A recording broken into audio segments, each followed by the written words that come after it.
ce soir pour une nouvelle vidéo ASMR, ASMR, ASMR, sport détente.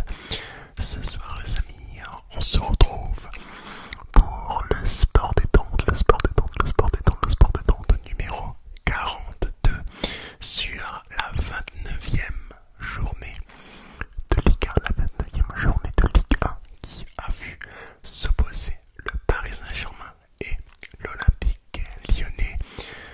Donc avant de commencer cette vidéo, comme d'habitude, je préviens toutes celles et ceux qui regardent cette vidéo que évidemment vous risquez et vous allez d'ailleurs être spoilé du résultat. Donc si vous ne souhaitez pas être, on va dire, au courant du résultat du match, si vous souhaitez peut-être regarder une rediffusion du match, alors je vous inviterai à venir voir cette vidéo là un peu plus tard dans la soirée, peut-être même demain, pourquoi pas. Mais alors si vous n'avez pas vu le match et vous souhaitez quand même connaître ce qui s'est passé, si vous souhaitez quand même pouvoir débattre avec vos amis demain à l'école ou avec votre famille plus tard aussi sur mes avis, en connaissant mes avis pour le coup et en pourquoi pas regardant les actions dont je vais vous parler, vous êtes la bienvenue. Alors on va commencer tout de suite par les compositions d'équipe, en commençant par la composition du Paris Saint-Germain. Je regarde juste à ma gauche pour être sûr de ne rien oublier. Alors le Paris Saint-Germain a joué en 5-3-2. D'ailleurs même formation pour l'équipe lyonnaise qui aussi a joué en 5-3, non, a joué là en 5-2-2-1 pour le coup, même si c'était écrit 5-3-2 sur, en fait c'était écrit 5-3-2 sur la composition Prime Video, et sur la composition d'équipe c'est plus du 5-2-2-1 pour le coup. Voilà, donc la petite nuance. Bon, vous allez voir que bref, ce qui compte le plus c'est les compositions plus que les formations d'équipe. Alors du côté du Paris Saint-Germain, nous avions Gigi Donnarumma dans les buts, nous avions Danilo, Pereira, Marquinhos et Bidjabou en défense centrale. Du côté gauche, Nuno Mendes, du côté droit, Achraf Hakimi. En milieu de terrain, nous avions Marco Verratti, Vitinha et Renato Sanchez. Et en attaquant, Lionel Messi et Kylian Mbappé. Du côté lyonnais, donc nous avions Anthony Lopez évidemment dans les buts, qui est revenu après une fracture du doigt où il s'était blessé à l'entraînement. En défense centrale, nous avions Castello Luqueba, Lovren et Diomande. Sur le côté droit, nous avions le jeune Koumbedi. Sur le côté gauche, Tagliafico. En milieu défensif, nous avions Thiago Mendes et Le Penant. En milieu droit, Ryan Cherki. En milieu gauche, Amin Sarr. Et en attaquant de pointe, Antoine, qu'est-ce que je raconte, Alexandre Lacazette. Alors les amis, l'Olympique Lyonnais a gagné cette rencontre sur le score de 1-0. Le match a été, même si le score ne reflète pas le grand spectacle du match, il y a eu quand même des actions, il y a eu quand même des choses à dire. C'est pourquoi je vous réalise cette vidéo là, et on commence tout de suite par noter les absents. Alors les absents du côté lyonnais, il y avait Malo Gusto qui était donc blessé, mais par contre du côté du Paris Saint-Germain, il y avait beaucoup plus d'absents. Nous avions Neymar qui était absent, Kimpembe, Ramos, Soler, Mukiele entre autres qui étaient absents pour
coup franc pour l'OL à ce moment-là et le premier carton jaune du match qui était pour Pichabou.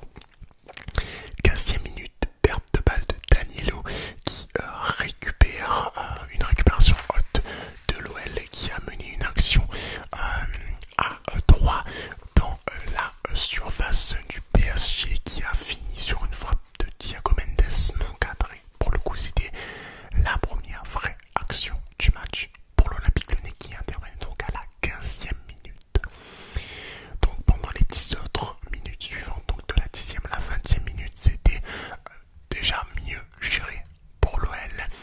22e minute, c'est Amin Sarr qui sort sur blessure et que Barcola fait son entrée à ce moment-là. Le match bascule un peu puisque voilà, c'est assez mal parti pour l'OL.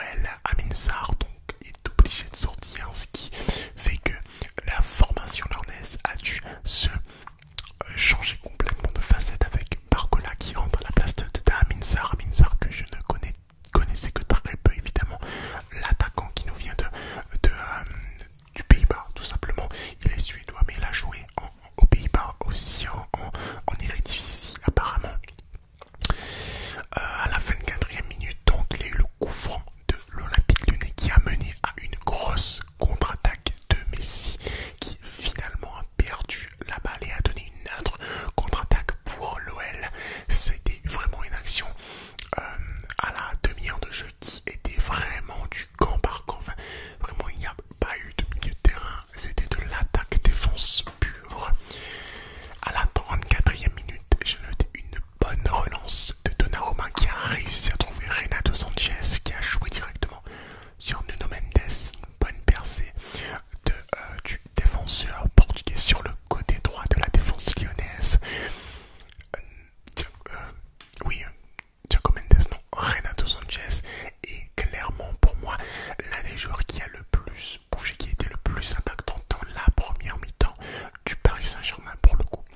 Il a souvent été trouvé soit par Nuno Mendes, soit par la défense autre du PSG, soit par Mbappé, soit par Messi. Donc il a été vraiment une pierre angulaire dans ce jeu du côté du Paris Saint-Germain.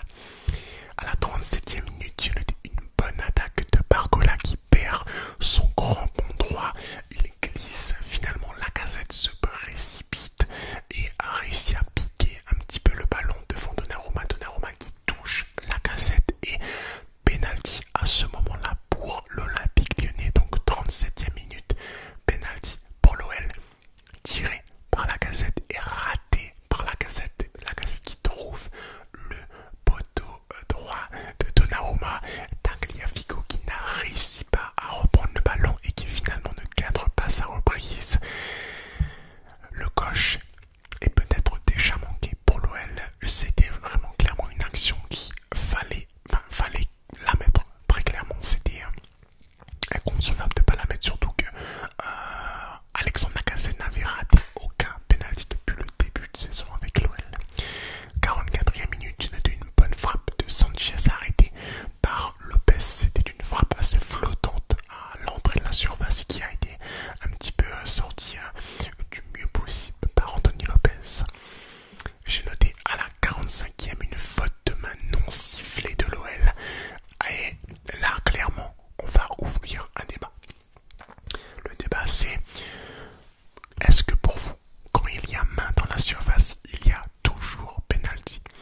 66e minute, j'ai noté une belle contre-attaque et la frappe de Barcola qui aurait pu mener potentiellement à la balle de 2-0 au doublé de Barcola.